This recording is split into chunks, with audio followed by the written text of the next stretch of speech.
Meditations of the Emperor Marcus Aurelius Antoninus, Book 5.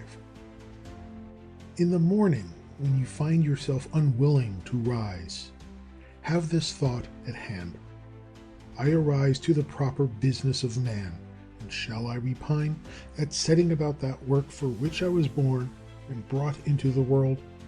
Am I equipped for nothing but to lie among the bedclothes and keep warm? But you say it is more pleasant so. Is pleasure then the object of your being, and not action and the exercise of your powers?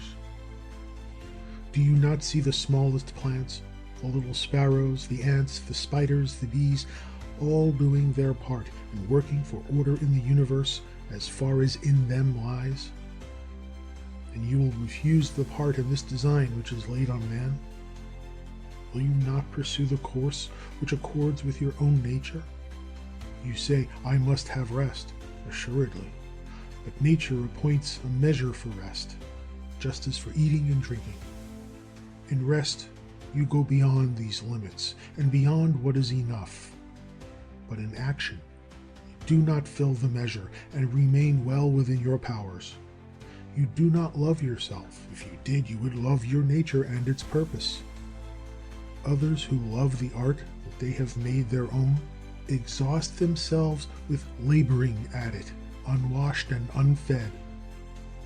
But you honor your own nature less than the carver honors his carving, less than the dancer honors his dancing, the miser his gold, or the vain man his empty fame. These men, when desire takes them, count food and sleep well lost if they can better realize the object of their longings. And shall the pursuit of the common good seem less precious in your eyes and worthy of a lesser zeal? How easy it is to thrust away and blot out each impression that is disturbing and unfit, and forthwith to enjoy perfect tranquility. Judge no speech or action unworthy of you which is consistent with nature. Be not dissuaded with any consequent criticism or censure from others, but if the speech or action be honorable, judge yourself worthy to say or do it. Those who criticize you have their own conscience and their own motives. Those you are not to regard, but follow a straight course, guided by your own nature and the nature of the universe, both of which point the same way. I walk the way which is nature's, until at last I shall fall and be at rest. Breathing out my breath into the air wherefrom I daily drew it, falling on that earth whence my father drew his seed, my mother her blood, and my nurse the milk which nourished me, on that earth which has given me my daily food and drink through all these years, which sustains my footsteps and bears with me her manifold abuser. Men cannot admire you for your shrewdness. Be it so, but there is many another quality of which you cannot say, it is not in me. Display these, they are wholly in your power. Be sincere, be dignified, be painstaking, scorn pleasure, repine not at fate, need little. Be kind and frank. Love not exaggeration and vain talk, strive for greatness. Do you not see how many virtues you might show, of which you are yet content to fall short, though you have not the excuse that they are absent, or that you are unfit for them? Are you driven by some want in your equipment to be querulous, to be miserly, to be a flatterer, to reproach your body with your own faults, to cringe to others, to be vainglorious, to have all this restlessness in your soul? No, by the gods, you might have escaped these vices long ago. All your fault, then, is that you are somewhat slow and dull of comprehension. This you should strive to correct by exercise. neither neglecting your dullness nor taking a mean pleasure in it. Some men, when they have done you a favor, are very ready to reckon up the obligation they have conferred. Others again are not so forward in their claims, but yet in their minds consider you their debtor, and well know the value of what they have done. A third sort seem to be unconscious of their service. They are like the vine, which produces its clusters and is satisfied when it has yielded its proper food. The horse when he has run his course, the hound when he has followed the track, the bee when it has made its honey, and the man when he has done good to others. Make no noisy boast of it, but set out to do the same once more, as the vine in its season produces its new clusters again. Should we then be among those who, in a manner, not know what they do? Assuredly, this very thing implies intelligence, for it is the property of the unselfish man to perceive that he is acting unselfishly, and surely to wish his fellow also to perceive it. True, but if you misapprehend by saying, you will enter the ranks of those of whom I spoke before. They too are led astray by specious reasonings.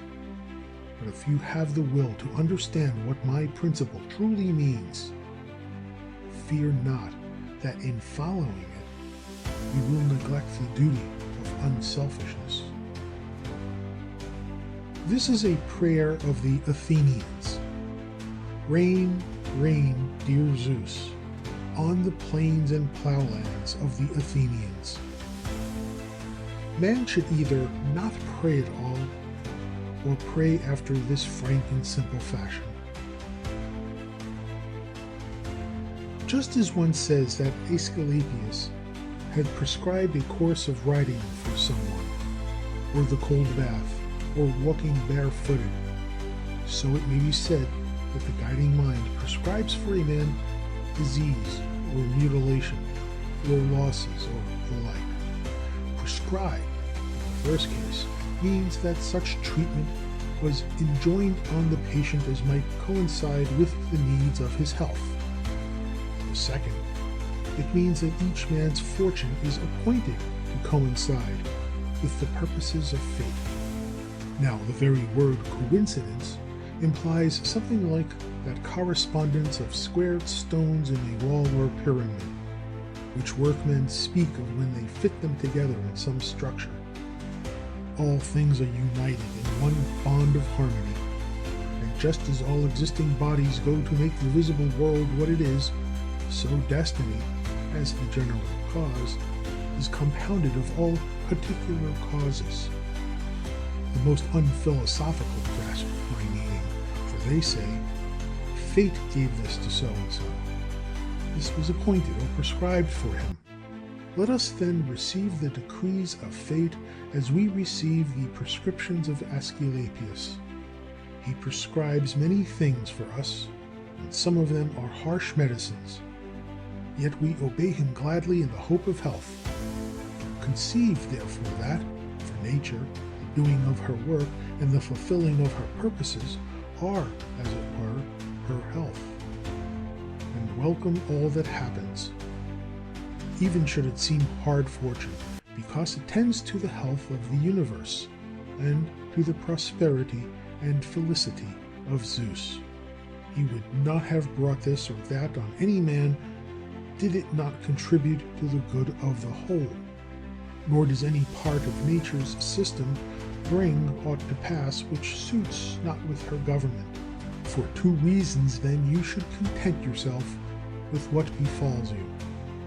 The first is that it was created and ordained for you, and was in a manner related to you from the beginning, in the weaving of all destinies from the great first causes. The second is that even what happens severally to each man contributes to the well-being and prosperity of the mind which governs all things, and indeed even to its continued existence.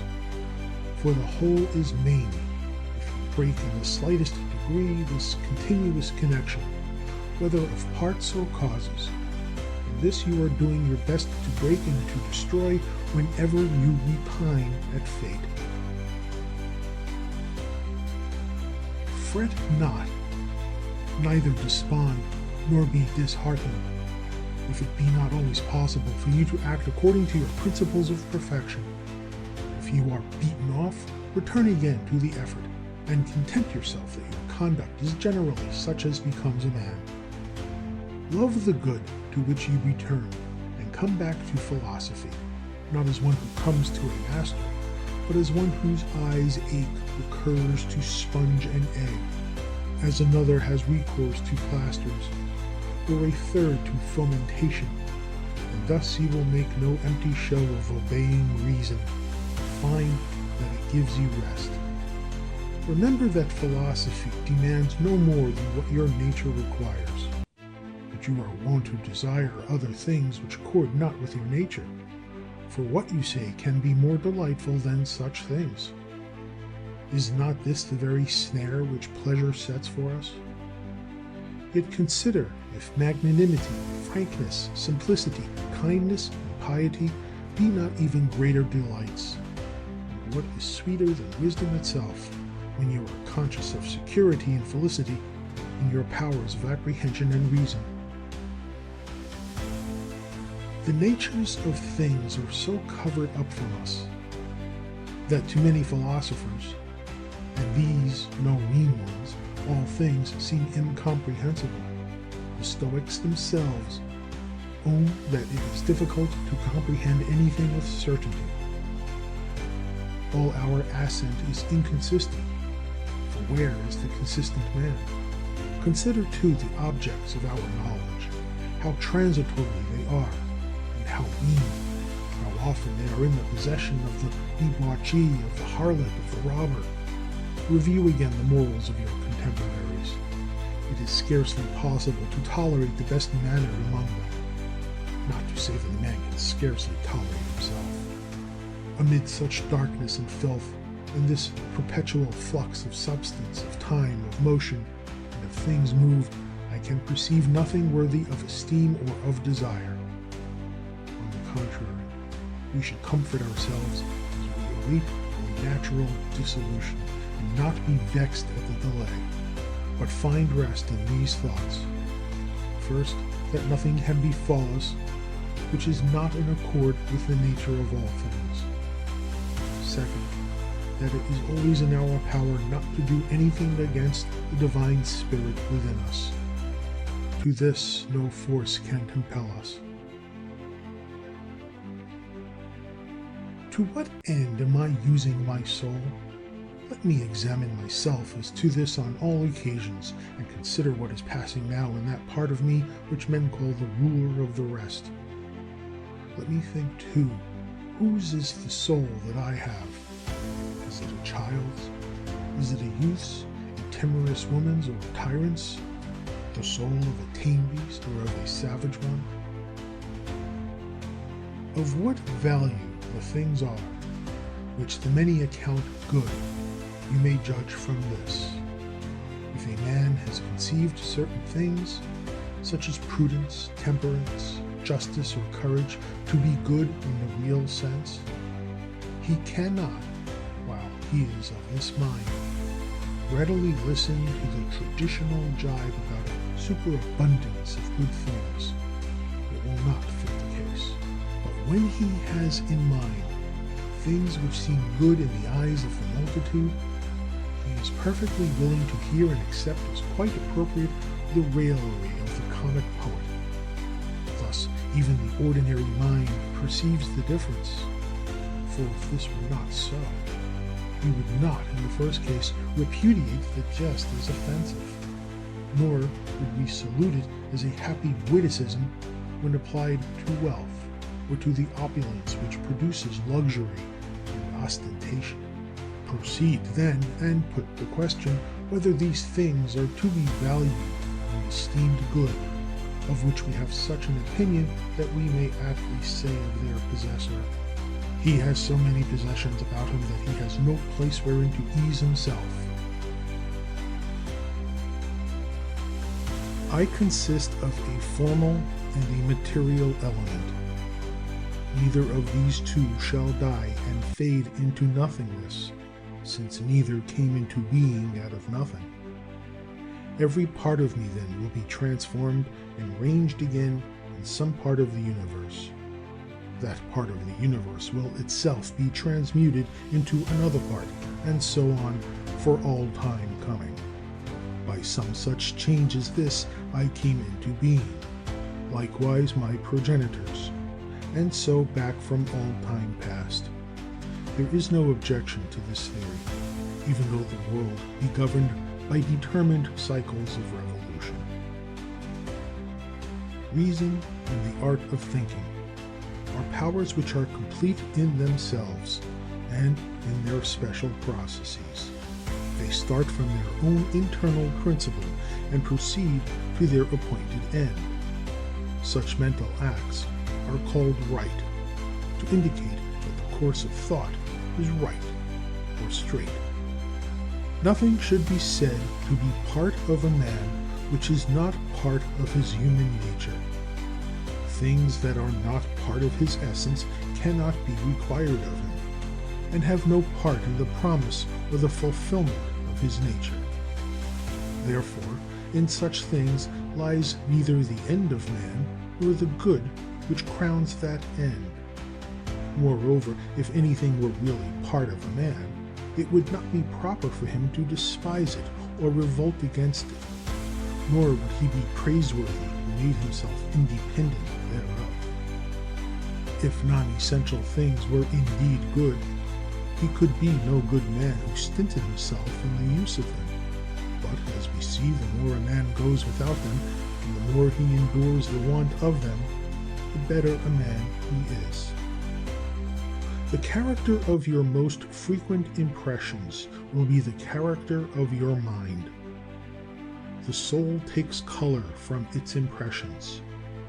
Therefore, steep in it such thoughts as these. Wherever a man can live, he can live well. A man can live in a court, therefore he can live well there. Again, everything works towards that for which it was created. That to which anything works is its end, and in the end of everything is to be found the advantage and the good of it. Now, for reasoning beings, society is the highest good, for it has long since been proved that we were brought into the world to be social. Nay, was it not manifest that the inferior kinds were formed for the superior, and the superior for each other? Now the animate is superior to the inanimate, and beings that reason to those that only live. To pursue impossibilities is madness, and it is impossible that the wicked should not act in some such way as this. Nothing can befall any man which he is not fitted by nature to bear.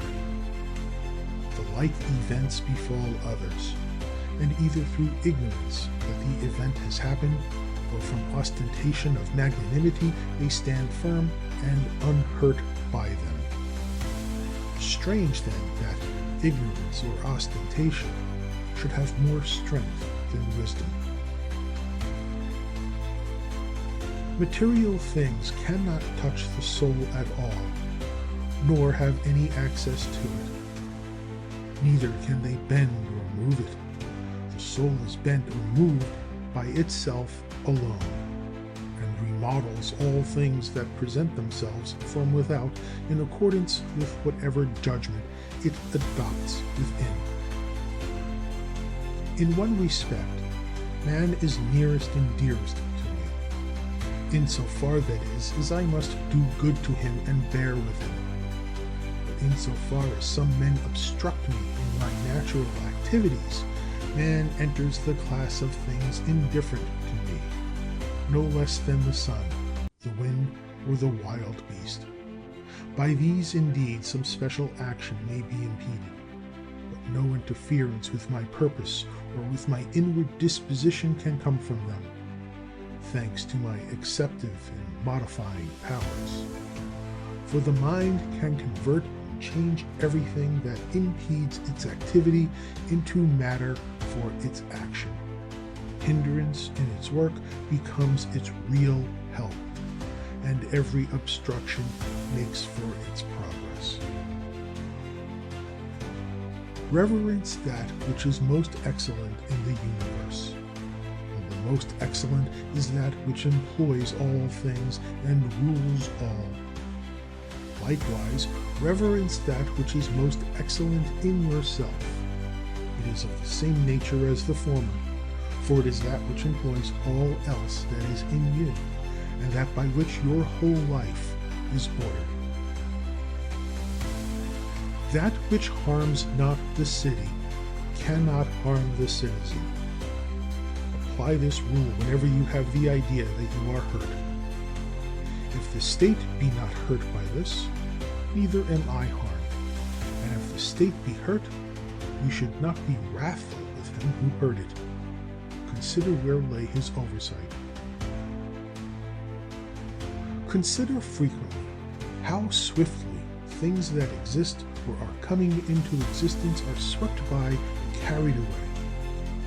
Their substance is a river perpetually flowing. Their actions are in continual change, and their causes subject to 10,000 alterations.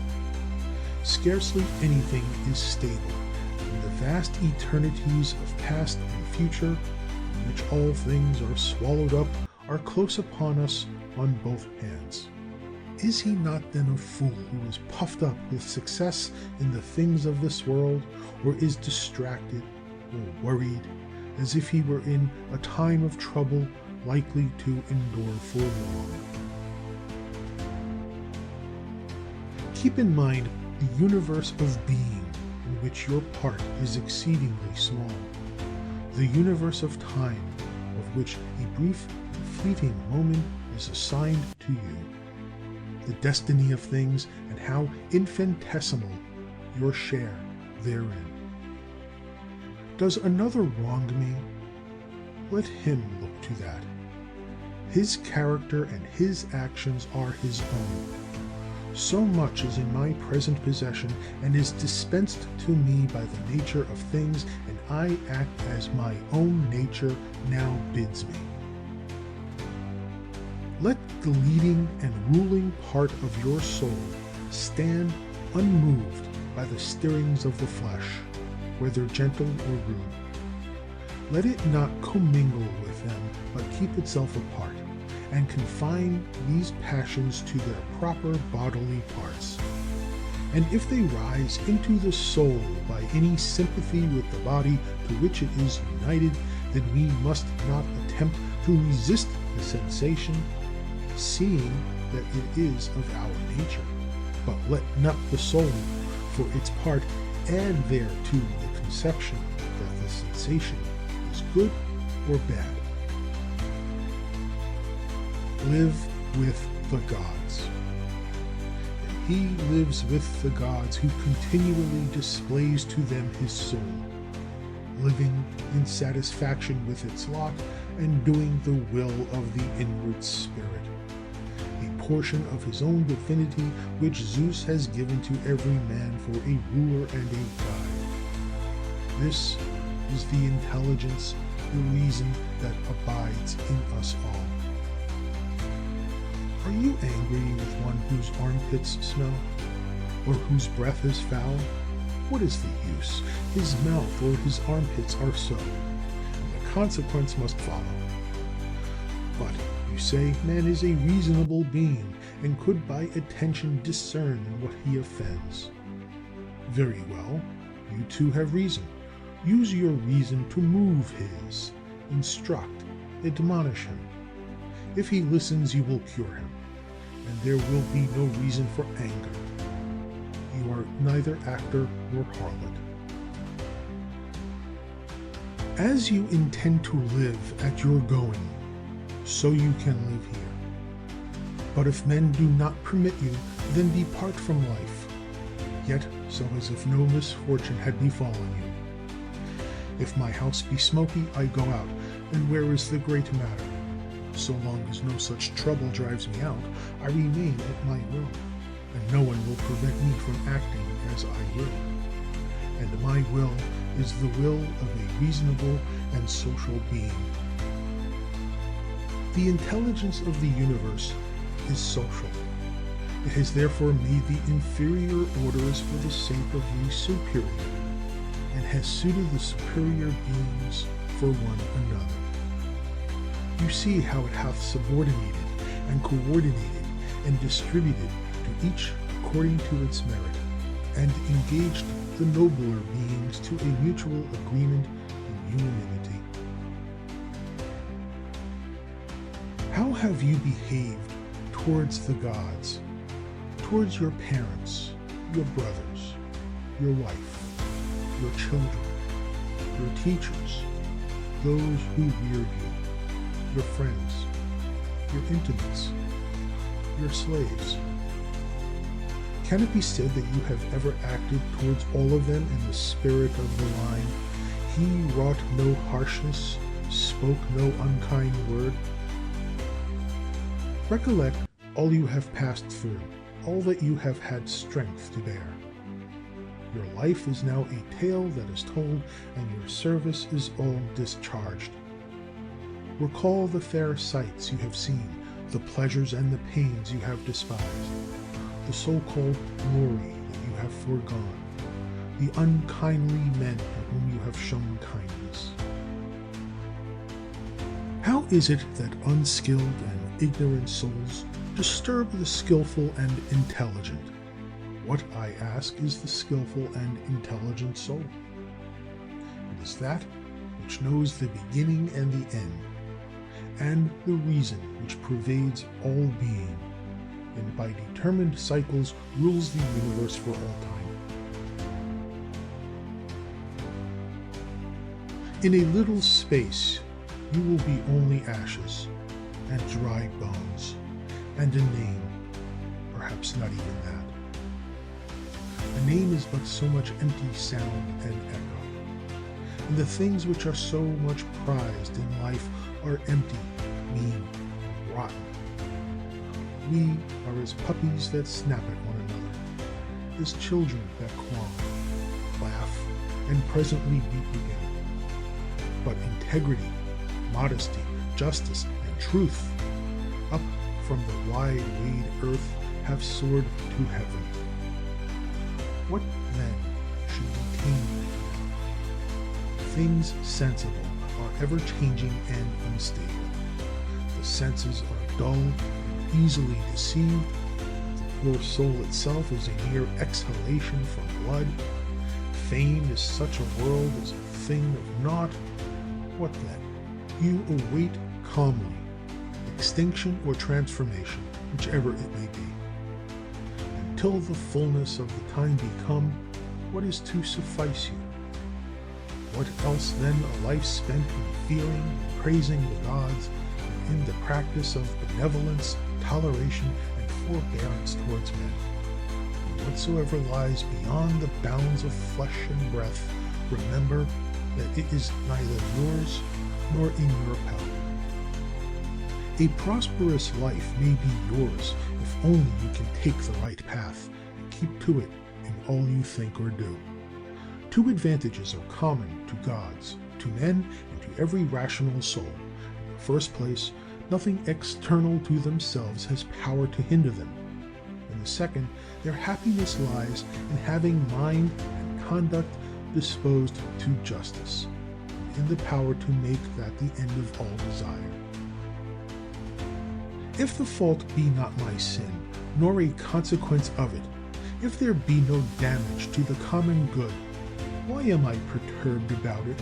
Wherein is the harm to the common good?